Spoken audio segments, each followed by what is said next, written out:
थांबा एक मिनिट याच्यात ऋतिककडे दे.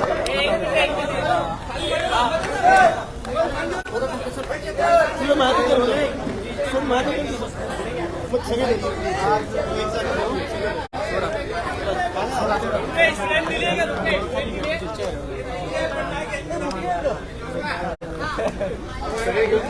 आदित्यजी, सलग सेना भवनमध्ये बैठका सुरू आहे. 1 जुलैच्या मोर्चा संदर्भात आपण आदेश देत आहात. नेमका हा मोर्चा कुठून सुरू होणार, किती वाजता सुरू होणार, कोणकोणते कार्यकर्ते मुंबईचे येणार की मुंबईच्या बाहेर, जरा सविस्तर ही सगळी माहिती आपल्याला लवकरच सांगितली जाईल. जे डिटेल्स आहेत मोर्चाचे ते आपल्या जवळ येतीलच. महत्वाची गोष्ट हीच आहे की हा मोर्चा मुंबई महानगरपालिकेचा चाललेला भ्रष्टाचार आहे. गेले 1 वर्ष आपण पाहतोय. रस्त्याचा घोटाळा असेल, स्ट्रीट फर्निचरचा घोटाळा असेल, खडीचा घोटाळा असेल, सॅनिटरी पॅड वेंडिंग मशीनचा घोटाळा असेल, या सगळ्या घोटाळ्यांवर बोलण्यासाठी आणि मुंबईकरांच्या समोर हे सगळे घोटाळे आणण्यासाठी हा मोर्चा आहे. कुठून कुठपर्यंत असणार, कसं असणार? कारवाई केलेली होती. सैनिकांनी त्यांना जबर सूट दिलेला आहे. आता त्यांच्या विरोधात तक्रार करायला शिवसैनिक ठीक ही माहिती अजून माझ्याकडे येईल. आदित्यजी, आज भास्कर पुरसुंगे यांच्या घरामध्ये रात्री घुसून जी पुतणीवर देखील हल्ला केलेला पाहायला मिळतो.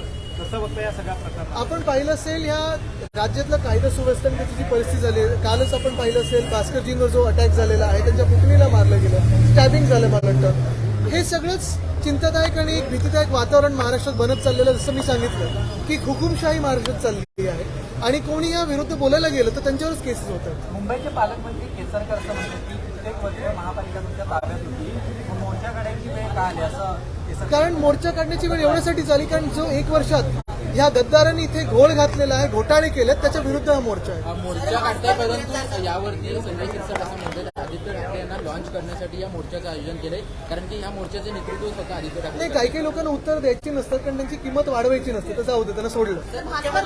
यांच्यावरती काल रात्री त्यांच्या राहत्या घरी हल्ला करण्यात आलेला आहे. त्यांच्या घरी आता मी दिलं त्याच्यावर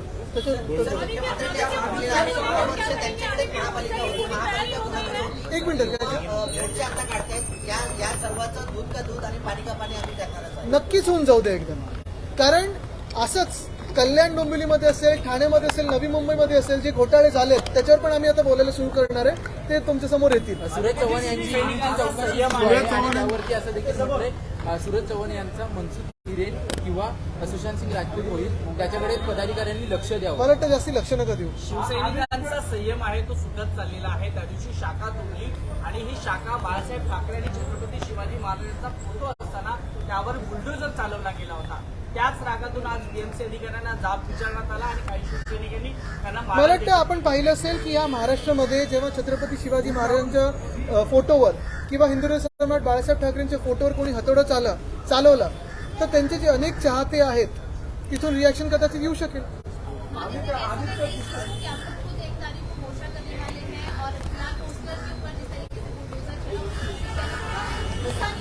नहीं, अगर आप देखें तो महाराष्ट्र में जो भी चल रहा है वो एक हुकुमशाही का राज्य ऐसे चल रहा है. बीएमसी हो, थाने महानगरपालिका हो, पुणे महानगरपालिका हो, नागपुर हो, कोल्हापुर हो, सोलापुर हो, हर जगह जहाँ जहाँ कोई भी जनप्रतिनिधि नहीं है वहाँ बड़े पैमाने में एक घोटाले चल रहे हैं. अगर इसी बात को हम लेकर जनता के सामने आ रहे हैं तो हमारे लोगों पे केसेस हो रही है. क्योंकि अगर आप देखें तो ऐसे चल रहा है कि इस सरकार की, इस रेजिम की जो भी प्रशंसा करें वो अच्छे हैं, जो भी सत्य के बारे में बात करें वो बुरे हो जाते हैं, एंटी नेशनल ठहराए जाते हैं. जिस तरीके से संजय ने कहा कि इसने 20 साल बाद किया, आज उसको मोर्चा निकालने की जरूरत पड़ रही है.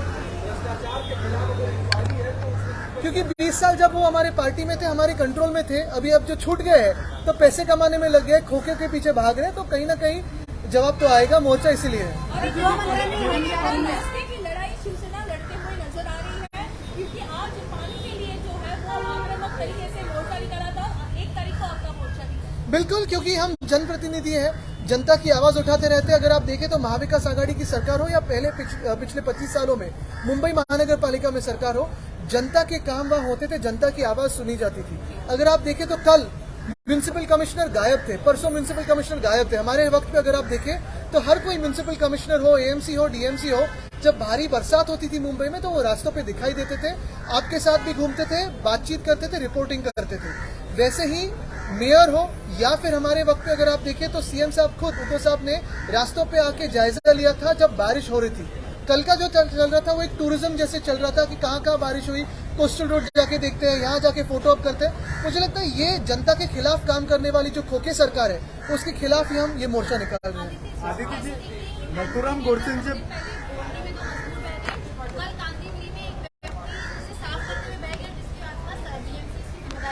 अगर आप देखें तो बीएमसी किसी की भी जिम्मेदारी लेने के लिए तैयार नहीं है। सच में बात कहें तो प्री मानसून जो काम होते हैं जो हमारे वक्त पे होते थे तो मुंबई में जो 16 एजेंसियां काम करती उनके साथ कोऑर्डिनेशन की बैठकें होती थी।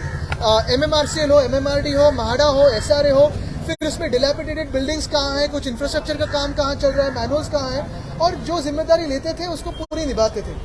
कल की अगर आप बात करें तो आप भी सवाल किससे करें, ये बड़ा सवाल होता ही है।